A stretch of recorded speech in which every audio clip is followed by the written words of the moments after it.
ഞാൻ മനസ്സിലാക്കിയിടത്തോളം മുൻ M P അല്ലെ നമ്മുടെ ഇപ്പോഴത്തെ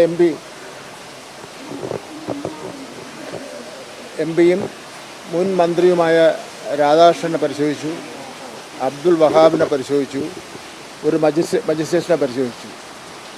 അവരെല്ലാം രാജ്യത്ത് നിലനിൽക്കുന്ന നിയമവും തിരഞ്ഞെടുപ്പ് ചട്ടങ്ങളും പാലിച്ചുകൊണ്ടും ഭരണഘടനയിൽ പറയുന്ന കാര്യങ്ങളാണല്ലോ ഇതെല്ലാം, അഴിമതിരഹിതമായിട്ടുള്ള തിരഞ്ഞെടുപ്പെന്ന്. ആ ഭരണഘടനയൊക്കെ തന്നെ ബഹുമാനിച്ചുകൊണ്ട് അവർ പോലീസിനോട് സഹകരിക്കുന്നതിന് വേണ്ടി തയ്യാറായി. അതൊരു മാന്യതയുടെ പ്രശ്നമാണ്, അല്ലെങ്കിൽ ഒരു നിയമത്തെയും ഭരണഘടനയും ബഹുമാനിക്കുന്നതിൻ്റെ പ്രശ്നമാണ്. ഈ അവസരത്തിലാണ് രാഹുൽ മാങ്കൂട്ടത്തിനെയും ഷാഫി പറമ്പലിനെയും പരിശോധിക്കുന്ന സാഹചര്യം ഉണ്ടായത്. അവർ പോലീസിനോട് കയറുകയും, മുഴുവൻ വാർത്തകളും പുറത്ത് വന്നിട്ടില്ല, കയറുകയും അഹങ്കാരത്തോടും ധിക്കാരത്തോടു കൂടിയും പോലീസിനോട് പെരുമാറുകയും ചെയ്തു. അത് ഒരു അഹങ്കാരത്തിൻ്റെയും ധിക്കാരത്തിൻ്റെയും സ്വരമായിട്ട് മാത്രമേ കാണുന്നതിന് വേണ്ടി കഴിയുള്ളൂ. തനിക്കൊരു സ്ഥാനമുണ്ടെങ്കിൽ, എം പിയോ എം എൽ എയോ മന്ത്രിയോ തുടങ്ങിയ സ്ഥാനമുണ്ടെങ്കിൽ എന്തുമാകാം എന്നുള്ള നിലയിലാണ് അവരുടെ പെരുമാറ്റം ഉണ്ടായത്.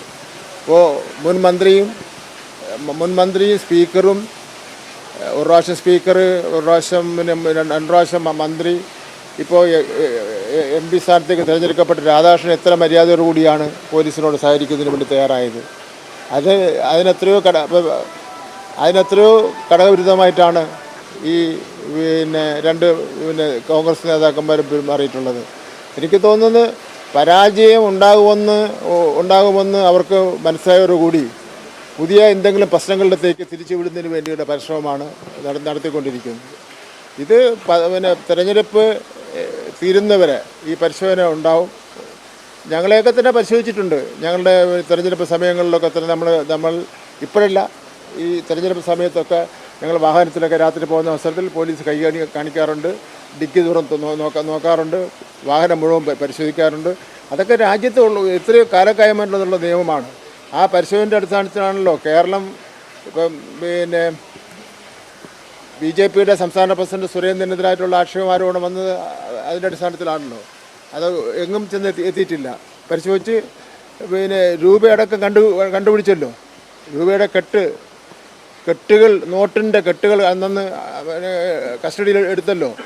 അങ്ങനെ ഒരു പ്രസിഡന്റ് തന്നെ നമ്മുടെ നാട്ടിൽ കിടക്കുകയല്ലേ. പാസിൽ എന്താ പരിശോധിച്ചുള്ള കുഴപ്പമെന്താ? ഇവരാരാ അങ്ങനെ ഒരു നിയമപരമായി ഒരു നടപടി സ്വീകരിക്കുമ്പോൾ അതിനെ വെല്ലുവിളിക്കാൻ ഇവരാരാണ് ഇവർക്ക് ആരാ അധികാരം കൊടുത്തിട്ടുള്ളത്? ഇത് തിരഞ്ഞെടുപ്പിൻ്റെ ശ്രദ്ധ മാറ്റിവിട്ട് പുതിയൊരു ചർച്ച ഓപ്പൺ ചെയ്യുന്നതിന് വേണ്ടിയുള്ള പരിശ്രമമാണ് ഇവർ രണ്ടുപേരും കൂടി കാണിച്ചിട്ടുള്ളത്. എന്തായാലും ഈ നടപടിയോടുകൂടി ഇടതുപക്ഷ ജനാധിപത്യ മുന്നണി സ്ഥാനാർത്ഥി അവിടെ ജയിക്കുമെന്നുള്ള കാര്യം ഒന്നുകൂടി ഉറപ്പിക്കുകയാണ് ചെയ്തിട്ടുള്ളത് എന്നുള്ള കാര്യം ഞാൻ സൂചിപ്പിക്കുന്നു.